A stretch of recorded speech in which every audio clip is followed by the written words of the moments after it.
Welcome once again to attendees who are live streaming this panel today. This is panel number 3.2, Judicial Management in the Wake of Charlottesville. It is sort of a segue from the prior panel that we just listened to. My name is Tim Lewis. I'm a former federal judge here in Pittsburgh. I have the honor of serving on the executive committee of this summit, as I have for the past couple of years, and I also have the honor of introducing this panel today.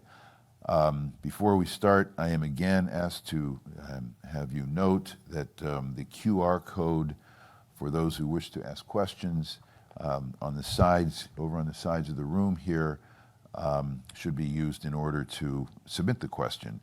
We're not going to take up time with biographies because we'd like to devote our focus on the topic at hand, but I will just make a couple of brief introductions. Some of you were here for the last session, so you know that Judge Ann Williams served on the United States District Court for the Northern District of Illinois and on the United States Court of Appeals for the Third Circuit. You have not... Seventh Circuit. What did I say? You were on the Third Circuit. I was on, did I say Third Circuit? I want to go back to the Third Circuit. I served on the United States Court of Appeals for the Third Circuit. Judge Williams, at the same time that I was serving as a federal judge, served on the Seventh Circuit. Before, I had elevated her to the chief judge position. Now I've moved her to an entirely different your circuit. Like I've exactly. moved it, right. I wish we could have served I in do circuit.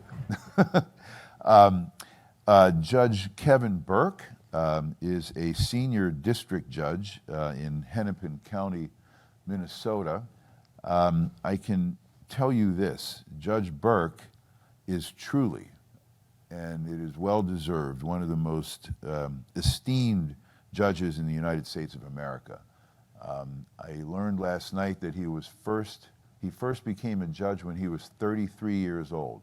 I thought I was young. I was 36 years old. And I was 35. You were 35. So we all started young, and here we are. But he is still there.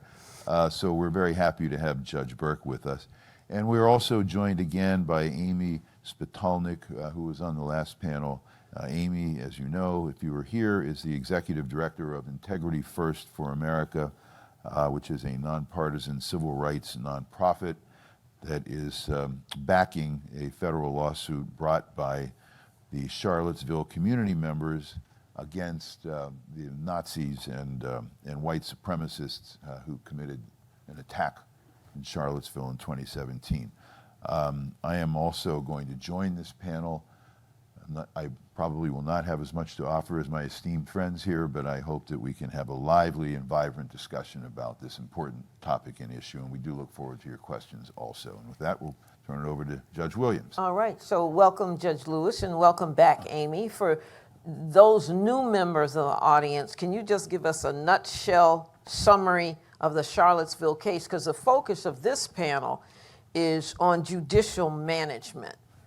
You know, our sort of critical analysis of what happened in Charlottesville, lessons that we have learned during the course of our careers, because we've all been trial judges. Kevin's been a trial judge his whole career. And what tools judges have to managing these kinds of cases as we look forward to deliverables. So Amy, I'll turn it to you first for that nutshell summary for us. Thank you so much, Judge, and really just wonderful to be in the virtual room with such an incredible panel. I'm going to keep this short and then step back because I want to defer to the experts in the room and rather just provide a brief starting point for understanding our trial last fall and how it can inform this conversation on judicial management. Our organization, Integrity First for America, backed 9 Charlottesville community members in their lawsuit against the 24 neo-Nazis, white supremacists, and hate groups who orchestrated the violence in Charlottesville 5 years ago. And after 4 years of litigation, it culminated in a trial that began last October in federal court in Charlottesville, Virginia. 4 weeks of trial, ultimately resulting in a verdict in which every defendant was found liable for conspiracy to the tune of over $26 million in judgments. And we believe our case provided a roadmap for holding extremists accountable, as we talked a bit about at the last session, and certainly with some of the January 6 cases modeled on it, will continue to be a point of discussion throughout the summit. And it also illustrated how unsurprisingly extremists will use every opportunity to spread their hate, to terrorize their victims, and to undermine the rule of law. This isn't new. It's a tale as old as time, but it's particularly challenging in the social media era and requires new thinking by all parties involved, from judges to litigators to others, including the media.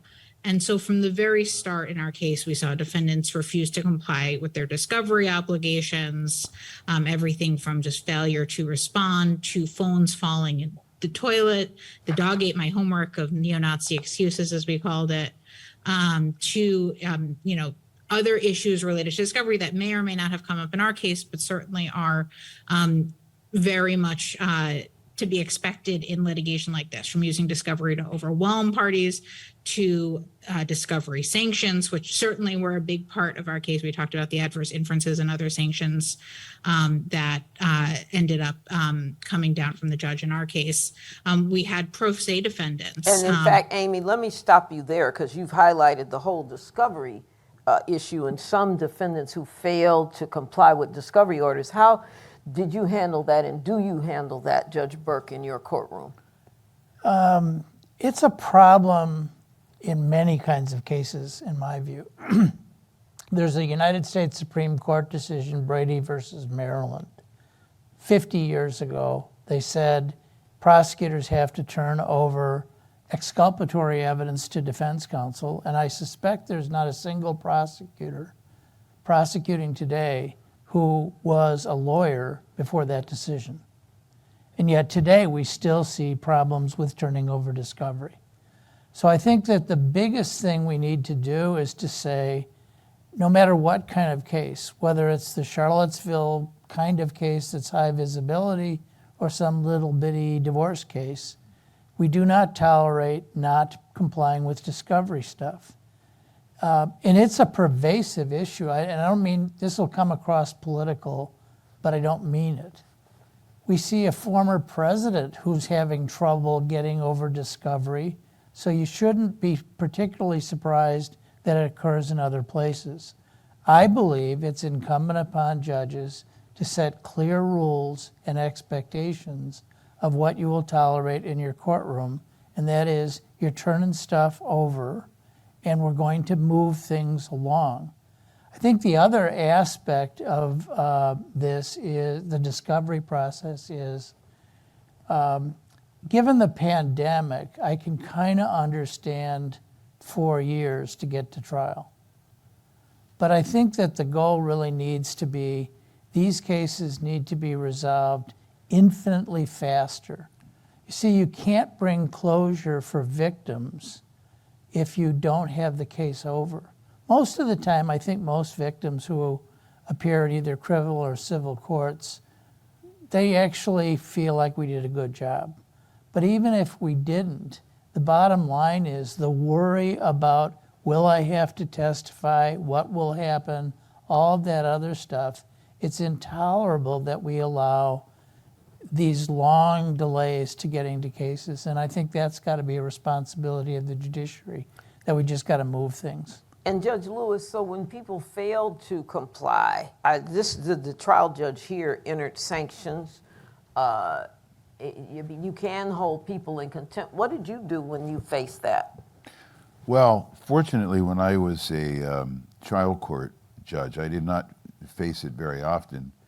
And part of the reason for that was that I was very clear in my pretrial order to the parties, my first meetings with the parties, that I personally did not believe in discovery disputes, that I didn't think that they should happen. I thought that counsel, responsible counsel, should find ways to work together to resolve them. But if they reached the point where they required some action from me, it would be quick and it would be decisive. And that was the message, and it was pretty well adhered to. I had the great advantage of practicing law here in Pittsburgh and serving as a judge, a trial judge here in Pittsburgh, where we have a very collegial bar for the most part. And everybody seems to know one another pretty well, or gets to know one another. And so that is an advantage to work in a community such as Pittsburgh. Word gets around that this judge will allow this much, this judge won't allow any room at all. And there are tools at judges' disposal, and they go beyond just Rule 11 sanctions or whatever other sanctions might be available. I mean, it can also involve not permitting certain evidence to be admitted or to be used.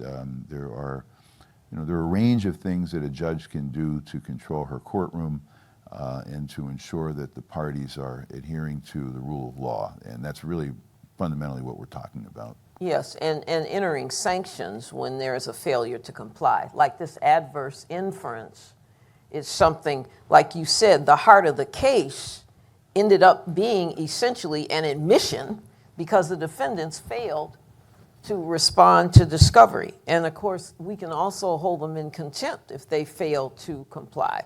There's a procedure under federal law where you can hold them in contempt and you can issue fines. Now here, because so many people claim they didn't have money, it might not have had an impact, but that adverse finding could make a big difference.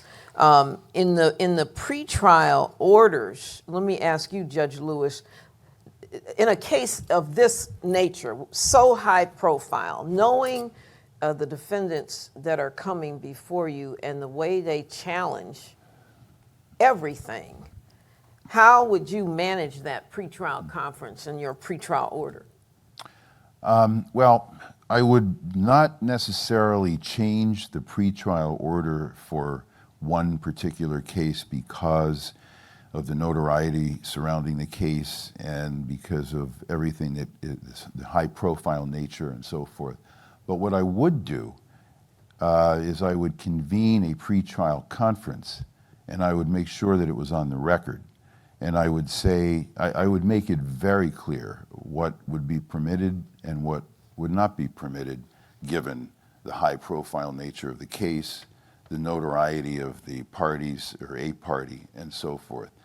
And I can only speak for myself. Each judge can find their way to handle their courtroom however they wish, but it is true that judges generally have wide discretion in how they manage their cases, their caseload, and their courtroom. I would do this, and I assure you that I would make it abundantly clear. I'm well aware of the issues that are involved in this case. I'm well aware of the parties to this dispute. I'm well aware of what I've read and heard and so forth. I want everybody to know this, and I want you to know it clearly right now. If there is any effort to undermine this court or the integrity of this court, if there is any effort to undermine the rule of law or the decorum of this trial and this process and this procedure, you will have one chance and one chance only to engage in that. And if you do, you're out. You're out. You will witness the trial from another room, and if it persists to a point where it becomes necessary, you will watch the proceedings from a jail cell. And it'll be video streamed to you, and we'll hear from you when we hear from you. But I want to make sure that, and then I would ask them, do you doubt me? I mean, does anybody have any question about that? I want that on the record. Do you have any question about that? Because we need to have this cleared up right now. I would not for a moment tolerate the desecration of a federal courtroom when I'm presiding as a judge from anybody, and that includes any party, any lawyer, anybody. And I think that unfortunately we are seeing more and more often, as happened in the Charlottesville trial, judges who, in my humble opinion, put up with way too much in terms of latitude and so forth for people to spiel their nonsense. It's not appropriate, and it's not going to happen if I'm presiding. And one of the things, think- let me just say one thing, now I'll turn to you, Kevin. And one of the things, and Amy, so this is one thing that for me was puzzling because it wasn't like these defendants engaged in this kind of behavior for the first time on trial, right? They were brought into court. The judge got to see how they responded to things. And so in that pretrial order, you can say no tweeting. No, no one is tweeting. We're not talking about this. We've heard of gag orders because, and we have a basis for it because we don't want to have the jury influenced. We don't want to have issues with the witnesses. And Kevin, those are techniques you've used before, right? You know, I would start with this. In managing a big case, you need to actually manage it so that at least in a few cases, I had a conference call every 2 weeks or an on the record, you're going to come to court. What are we going to get done in the next 2 weeks? And then if we're not getting them done, we're going to have it every week. To move the case along, remember I'm into speed. And two, that's how you manage discovery disputes. You don't wait till you're at contempt. You're into dealing with things. Self-represented people present a unique problem. If you have lawyers, humor sometimes works. So I'm not knocking what Tim said about intimidation. But I have more than once said to a lawyer, now, counsel, you are going to go tell your client you've never had a more miserable experience before a judge. I yelled at you entirely inappropriately. I apologize. And everybody laughs because I'm not yelling at them and I never did. But I think you can end up dealing with lawyers a little bit different than when you have the self-represented person because now I've got to figure out some other things. And it can be as simple as this. My wife's a judge. She comes from the federal experience. So she's really formal and wants everybody to stand up when they address the court. And I'm not that kind of way. But I actually have learned that sometimes if I tell people to stand up politely, it cuts them off. It's kind of hard to talk if you're a self-represented person standing up for a long time. And sometimes you're better off just taking all the water out of the courtroom. Yeah. That's it. I'm going to make it difficult. And I don't mean to be funny about this because what we're dealing with isn't funny. But the strategy of managing a courtroom does require talking to different people, finding out what works well for them and what works well for you. It's something that really is a skill that you can learn, and if you don't spend time thinking about it, it can be a mess. So what would the takeaway be on best practices if we're talking about pro se defendants? Because Amy shared that experience, because they're entitled to do cross-examination of the witness. Some of the language they used was inappropriate. Would you shut that down, Judge Lewis? Not immediately, You but got it? if it reached the point where that violated my initial warning, which is really desecrating the integrity of a federal courtroom, and a federal trial, knowingly doing so. I mean, we know, it doesn't take too much time to get a sense of why this is happening and what is happening. Then yes, I would curtail cross-examination or any examination. I would, with pro se defendants or pro se parties, it's a little more difficult. And it's not just in a trial, it's also, when I was on the Court of Appeals, we had a lot of pro se matters and prisoners and so forth. And there is some additional latitude that is accorded because we recognize that they may need that. And so there will be an effort to allow for that, to make sure that this person who is not a lawyer, not trained, to have their day in court. But once a party is warned that if you engage in this behavior, that and they know exactly what we're talking about, at least I make myself. I think the trial judge needs to be careful of their own emotions. And the example I would give you is not the civil context of something like this. It's a rape case with a self-represented defendant. an incest case with a self-represented defendant. Right. The last thing you want to do to the victim is to create reversible error, so you have to have another trial. So you got to end up saying, I need to figure out how, first of all, to manage my own emotions, because the fact of the matter is judges, good judges, are emotionally charged by horrific events like a murder, a rape, an incest, or something like that. So you got to figure out how to manage your own emotions. And then you have to have the skill and thought on how to manage other people's emotions. How to end up creating an environment that minimizes the trauma for victims testifying in court. How to make sure that the prosecutor knows they're free to bring the victim, use your courtroom to see what it's like, how would they testify. There's where the jury is. And you don't want to be in the situation in which the first time the victim comes to a courtroom is when they're going to testify. They need to see, oh, that's what it's going to be like. And then you can create, and the fact of the matter is, if the lawyer is telling the victim, we're going to go to court, the judge let me use the courtroom to see what it's going to be like, and this is where you're going to sit, you really do create the conditions that will minimize the trauma. It won't eliminate it, but you can minimize it. Yeah, and I'm just to speak to Tim's point, he said the first time it was violated because of this consideration of the right of the defendant to have some representation.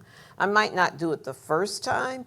I'm trying to lay my record. So I might explain it like 2 or 3 times, but when I know it's clear and I've explained it and it's on the record, at some point, you waive your right to cross-examine. That's right.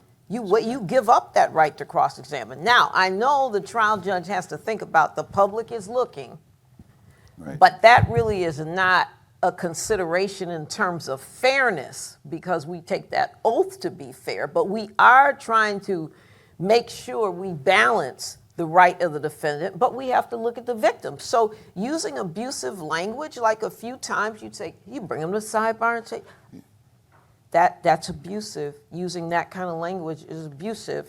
They do it again. You say, let me warn you again, and you tell the consequences.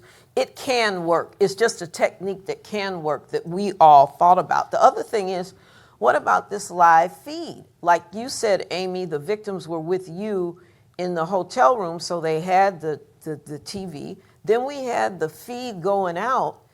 I mean, when did you discover during the trial that live feed was that the defendants were commenting on it? Well, there was one day in particular where, so it was a federal court, it was up to the judge to decide how proceedings were going to be broadcast. And ultimately, the decision was, given limited space in the courtroom due to the COVID pandemic, to have an audio feed. I believe it was capped at about 500 participants.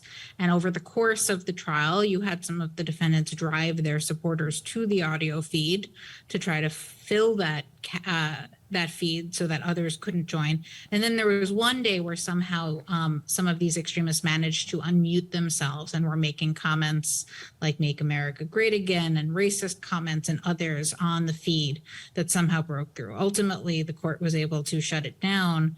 But the fact that that was happening with hundreds of people listening on, of course, was just illustrative of the broader challenges we're talking about here, how extremists will seek every opportunity to exploit our institutions, to spread their hate and their bigotry, and to terrorize their victims and others. And so let me just stop you there, Amy. So how did you know that they were trying to fill up the 500 slots?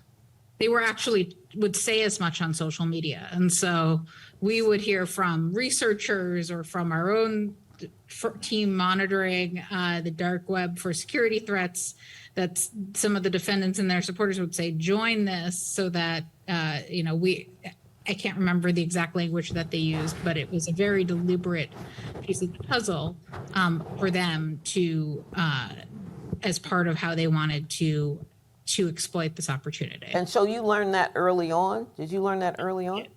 It must have been the first or second week of trial that happened, Okay. I believe. So like that would have been enough of a record for me to shut it down. See, I would shut it down. I kept thinking about, I had a gang murder trial in which there was legitimate concern that the victim's family from one gang and the other gang is on the other side, and this is going to be bad.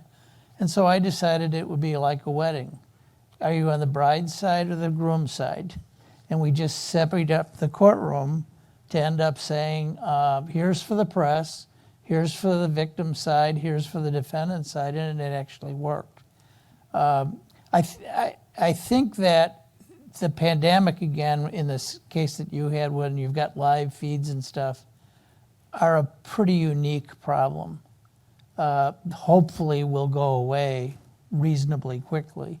But the idea of managing violence that can happen in the courtroom is there lots of times. And the other place that it happens is out in the hallway, in which, you know, I watch what's happening in the courtroom, but all of a sudden you have people getting in fights out in the hallway and stuff. So I think that's really about the deputies and the sheriff and all that other stuff to create an atmosphere of safety within the courthouse. And if I could just comment, so, but on this live feed, number one, just so I can share with everybody, it is not, most state courts, you know, you have the video, you have cameras in all 50 states. In the federal courts, there is no presumption of cameras in the courtroom. And so even this live audio feed is a little unusual in federal courts, because most criminal cases, you know, if you've got the press with COVID, what happened is the press would be in another courtroom with the public, with a monitor, you know, so they could see and they'd also hear. But this live feed, it was not a requirement. And to me, once I found out about that and a motion was made, I would shut that audio feed down because they're abusing the process. Well, that's really my point when I share that each judge has fairly broad authority to determine how to run his courtroom. And I mean, you know, these issues are not new. My dear friend and mentor and colleague on the Third Circuit, Judge Joe Weiss, chaired the Federal Judicial Study Commission back in 1990, which recommended cameras in the courtroom, but it was not adopted by the Judicial Conference, and I guess it is not going to be adopted anytime soon, given how the Chief Justice seems to feel about it. I do believe in transparency and openness, and I think it actually would be a good thing. But this new technology does come with what you were discussing, Judge Williams. I mean, there should be limits to its use because it can be subjected to abuse. But again, the issues are not new. I mean, back in 1607, the Sir Walter Raleigh trial in England was fraught with issues of abuse by protesters and political abuse. William Penn's trial in 1670 for illegal assembly was very much like the Chicago 7 trial in 1969 and 1970, where we had some of these political issues and it's difficult for the judge to control, and that of course is probably the most infamous example in our jurisprudence in the United States. But these are not new issues. The question is, what do we do about them now in an era where people can live stream and tweet and send out and take advantage of a court proceeding using what is actually said by defendants and their lawyers in the Charlottesville trial to promote their political agenda, their hatred and so forth. And so I do think that we have to be ever vigilant, even more so now, because of technology's uses and abuses, potential abuses. And I think you make a good point, Tim, that these are not new issues. I recall a big 15-defendant mob case I had, and murder was involved, and bribery and all kinds of things. And so some of the witnesses were very nervous who were testifying, and we had one lawyer who started doing press conferences. Now, most of the lawyers there were local. They knew the rules in the Northern District. They knew my rules.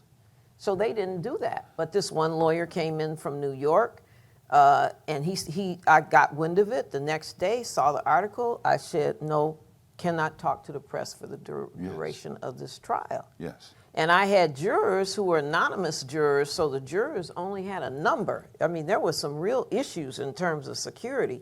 They each had a jury number. When they filled out a questionnaire, they did not have to name the place where they worked or where they lived. I don't know, Amy, that questionnaire that judge utilized, was it that kind of questionnaire? Where the jurors, the number and like maybe the area or the part of town they lived in and the type of work, but not anything identifiable. So if he did that and he was so concerned about that for the jurors, it seems to me he had enough of a record to manage the case a little more, a little with more stringent requirements. So there were very strict limits on who could access the jury questionnaires from each side. It was limited to certain numbers as part of efforts to keep the jurors protected, in addition to other steps. And then there were specific steps that the judge did take, including, oral orders directing some of the defendants and others to refrain from tweeting and otherwise. But as you said, as has been said, I think, while these are not new issues, the Charlottesville trial happened at a moment where the new challenges that exist today put a spotlight on how these issues can be particularly detrimental or terrorize plaintiffs and other victims and survivors of extremism, and the very community that was having these extremists return to it for a trial on their attack on that community. And so the ways in which this really provides an important lens to understand these challenges is exactly right, even though the challenges themselves are not new in the broader sense. These are, as I mentioned at the top, tales as old as time in terms of extremists seeking to undercut the rule of law and exploit every opportunity. But you see, I think that, I just don't think that it's a difficult thing to do for a judge to say to lawyers and litigants, you may not and you will not use this trial to inflict additional pain on anybody. That is the standard. You will not and you may not use this trial to influence jurors. That is a standard. I mean, if I see that the behavior that you are engaging in is directed toward accomplishing any of those, then I will do what I am empowered to do to stop it. That's not, to me, a very difficult thing to do. But it does implicate, first of all, it requires a judge to have the experience, I suppose, or the sense of fairness and justice or whatever else goes into that sort of approach to actually do that. I don't think it's asking very much. And second, I actually think it is hard for some judges. It is, I think, to the extent you mentioned emotional responses to certain issues, and that's a delicate balance. It seems to me that the difficulty when you end up saying is, I could hold you in contempt, and I'm in a civil trial with people who are self-represented, and then how is this going to play out? And I really don't want to end up with a multi-defendant case where those two people somehow ended up with me creating a reversible error. So I think that it's important to try to figure out strategies that end up, I'm not a chess player, but I think if you play chess, you're thinking 3 moves down the line.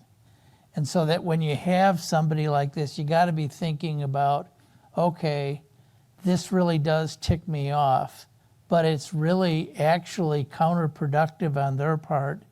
I got to move this trial along, and I'm not going to end up doing something that I personally will regret because the Court of Appeals has reversed. But on the other hand, if the Supreme Court has sanctioned gagging a defendant and binding a defendant in a courtroom, or physically removing a defendant to a jail cell to watch the rest of the trial, as they did in the Zachariah, I can't pronounce the last name, trial in 2006, it is difficult for me to see the reversible error in telling them not to tweet. In my case, I know that the Minnesota Supreme Court more than once has reversed cases for gagging. So, and I know there are state courts that end up reversing. I don't see Justice Alito reversing me on that, but I think that I could find some others. So the idea of trying to keep this calm, making sure the defendants are there 15 or 20 minutes before we're actually going to start trial, to kind of like everybody sit in the room here, just we're all going to calm down. I have to figure out a way to try to keep somebody who's really obstreperous calm. And I know this in criminal cases is if your mindset is contempt, take a recess, go have some coffee, have a bagel, get your emotions back, go back on the bench. Be careful about gagging people. Oh, no, I'm not, Oh, and I'm not absolutely, saying, absolutely. yeah, I'm not saying that I wouldn't be worried about reverse being error, but that's why I said you give the warnings. You give 2 or 3 warnings. You make it really, really clear. You have to make a record for the Court of Appeals. You have to also weigh, like you said, how far you're going to go, how far you're going to let someone go. So that's why I said it would be 3 or 4 times. I'd like really see that this is, and then I would impose it because I have to get control of the courtroom. So there are techniques that can be used. It does depend on, I think, the manner in which a judge runs the courtroom. I think you were talking about your reputation as a judge in terms that has something to play. I understand that the defendants here had a lot at stake and they were trying to play it out. You just have to try to balance it. And let me ask you, Amy, so now knowing about the tweeting and all this other stuff, would you now, in pretrial orders, if you faced another case like this, are there certain things you would ask the court to do in advance? Well, it's hard to know in many ways because the defendants also, and I want to be clear about this, try, much like they have in many cases, in many instances, tried to walk a line where they themselves might have been doing things like pressuring a plaintiff they were cross-examining to share the names of friends and colleagues that their supporters would then go on to dox. But whether the defendants themselves were engaging in the egregious behavior was potentially questionable, right? And so it's a very challenging issue. And that's why I'm grateful for this conversation, because there's both the actions of the defendants themselves, which in some cases crossed the line both before trial, where a few of them were found in contempt. One was actually thrown in jail for a few nights. And then, of course, during trial, including some of the language that was used in the courtroom, and the ways in which they used cross-examination as an opportunity to pressure some of the plaintiffs, among other challenges. And whether or not those deliberate actions did cross a line is really for a judge to determine in many cases. And where the broader challenge exists is how their supporters outside of the courtroom. Right. That's the key. And there it involves not simply judges, but also the broader infrastructure and community organizations, law enforcement and others, to be aware of how all of these pieces can work together to either create a challenging and detrimental situation, or to protect those who are coming under assault by these extremists. So Tim, hold on, because I know I agree with her, and I think you do too, and I'll let you comment on it. But I want to ask the defendant who was held in contempt, yes, and spent 2 nights in jail. What was that defendant's attitude when he came back? He actually was not at trial, but which was fine. But in fact, he did indeed ultimately produce. He was held in contempt for discovery failures, and did ultimately produce the various documents and devices. And so, to that point, sitting in jail for a couple nights played a crucial role, it seems, in illustrating part of what was at stake here. And let me ask you this, after he sat in jail for 2 nights and then he got more cooperative, did that have an impact on the other defendants that had been reluctant? It appears that way. Of course, there were some that ultimately, I believe I said in the prior panel, 7 defendants were found in default, and there were some who just never ultimately participated in the litigation, others who faced additional adverse inferences and other sanctions as a result of discovery failures. But at the end of the day, illustrating that there would be consequences, much like the entire legal track is about illustrating consequences for extremism. Having a judge who was willing to illustrate that there would be consequences for their failure to provide discovery or otherwise live up to their discovery obligations was very important. I think perhaps there were moments where I imagine our team hoped it was happening sooner and more broadly, and we did not get necessarily every single thing that we had asked for from the court in terms of discovery-related sanctions.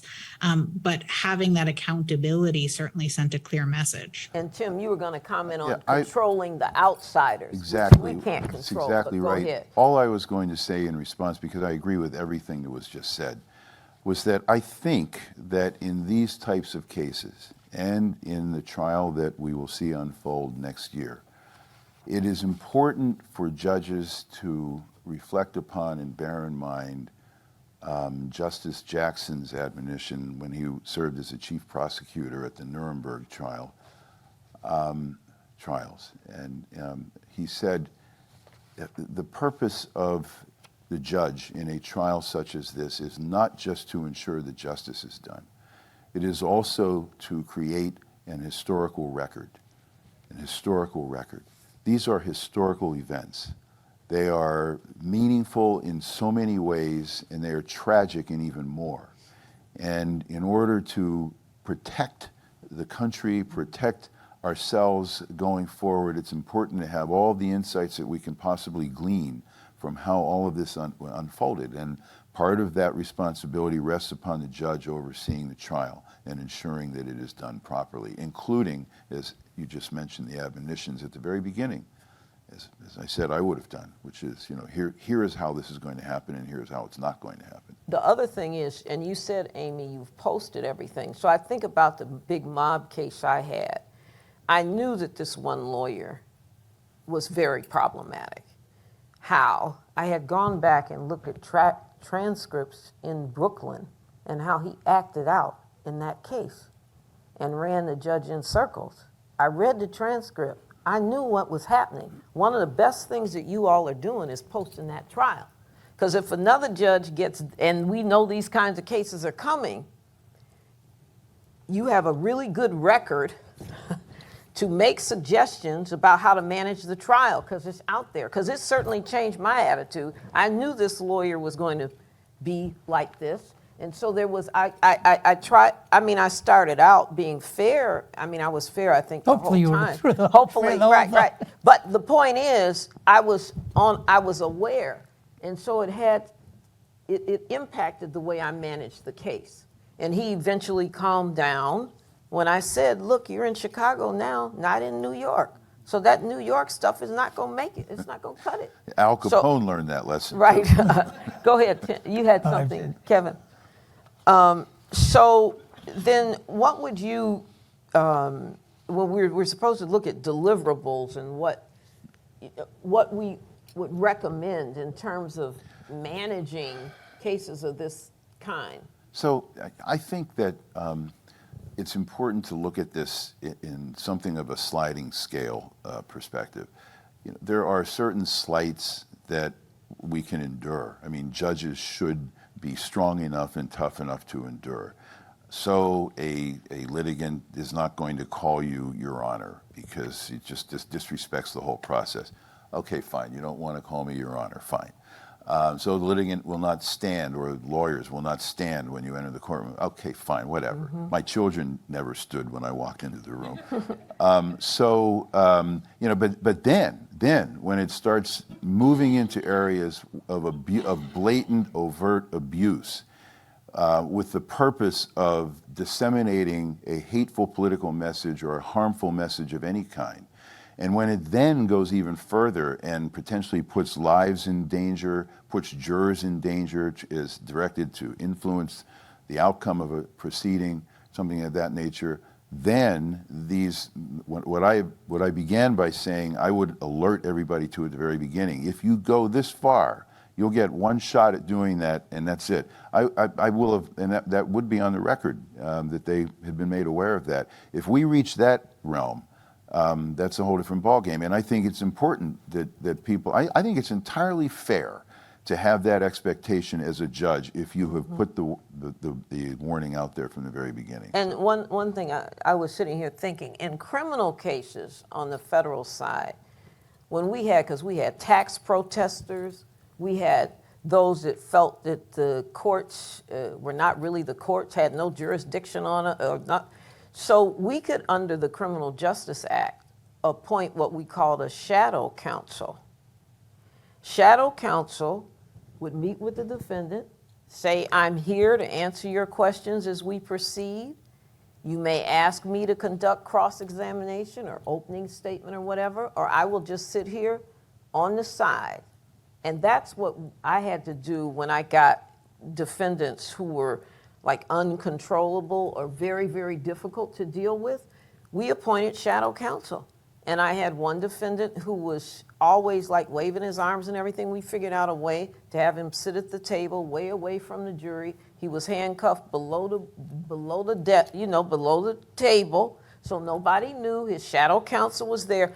And I was thinking, boy, I wish there would be in every federal court, there's a fund for fees, when they pay fees. Right. And I wondered if that might even be possible in some of these civil cases where you have very, very difficult defendants. And, if the court could make a finding and someone could be there sort of as shadow counsel, then you're protecting their rights during the course of the trial, getting to the point that you're making, and protecting your record, and yet there's some representation there. Go ahead. My macro deliverable is the legal profession and the judges need to commit to resolve these cases infinitely faster than we're presently doing. Mm-hmm. My micro thing is, if you look at self-represented people, either in civil or criminal cases, they have a lot of trouble, even in the best of circumstances, in how do you actually ask cross-examination questions. The fact of the matter is, some lawyers can't do it very well, but self-represented people inevitably want to give a speech. So that I think that if the judge spends some time with self-represented people, even if they're hostile, before we're going to start the cross-examination, we're going to just go over the ground rules of how you ask a proper question. Then you get some chance that you're going to be a little bit more effective with them. I think that also feeds into then, if you ultimately get to having to restrict cross-examination, the better record is the judge actually met for 40 minutes with the person, not trying to prohibit them from asking things, but trying to explain. If you ask long questions with many words, you will inevitably get the witness who will want to explain, and that's not in your best interest. So a number of short questions with few words is better than long speeches. And if you can get them in that mindset, you got a better chance, I think, of controlling self-represented people, no matter where they are on the spectrum of pains in the neck. Well, I'd like to agree with that, but I would simply note that we are living in an era where the level of vituperation and the hatred and really the sickness of some of these people knows no bounds and will not necessarily result in a pro se litigant. I mean, in the Charlottesville trial, we're talking about not just pro se litigants, but represented litigants and lawyers engaging in behavior that was, I mean, it was just entirely unacceptable in an American courtroom, in my judgment. And so while that is the ideal, and I would certainly hope that it could be met, I do think that the judge should be prepared to take over and say, I'm sorry, but that's you've asked your last question on cross-examination. sit down. See, I agree with you, but see, my concern is if your mindset is, I got to be prepared to do that, you may very well jump too quick.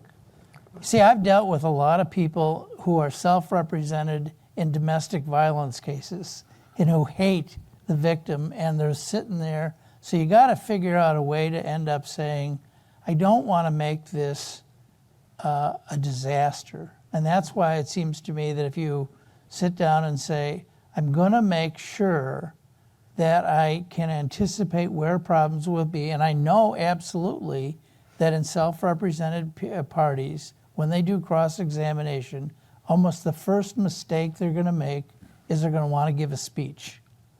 And so you got to figure out a way to say, we're not going to do speeches till you do your direct, and then you can do your direct to your heart's content. Well, but then that would address what Amy has said. When you say you can't do speeches, Yeah. what part of what was happening in the examinations was they were doing speeches. So if you had that as your meter, and I agree with you, teaching the proper form would be helpful. But whether or not, when your agenda is to give these speeches, it's not going to matter. It's not going to matter. But I do agree with the point that judges have to maintain their cool at all times. I mean, and not become emotionally involved. I'll just tell you one quick little anecdote on that. When I was on the Third Circuit Court of Appeals, the Nazis and the KKK decided to come to Pittsburgh to march down Grant Street and hold a rally in front of the city-county building right around the corner here. The city solicitor denied the permit. My dear friend, who was the head of the Pennsylvania ACLU, filed an injunction and filed for injunctive relief, and it came before me and my friend I mentioned earlier, Judge Joe Weiss, because we were the two circuit court judges here in Pittsburgh at that time, because it was affirmed by the district court. And so we heard argument at around 10 o'clock at night in a courtroom, and before the argument, I asked that marshals come up. I asked for Gene Marzullo, the marshal at the time, for the biggest, strongest marshals that they had to come to the courtroom, because I knew that there were going to be KKK folks coming up to hear the argument and so forth, and I did not want to have any outbursts or anything of that nature. And so they were just there, and they saw them.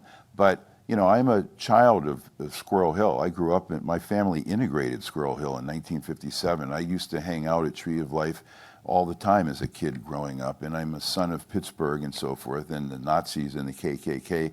And I had to, and Judge Weiss had to, just set all of our good sense aside in terms of appropriate behavior and all that sort of thing, and focus on the legal issues before us. And in the end, we wound up granting the permit.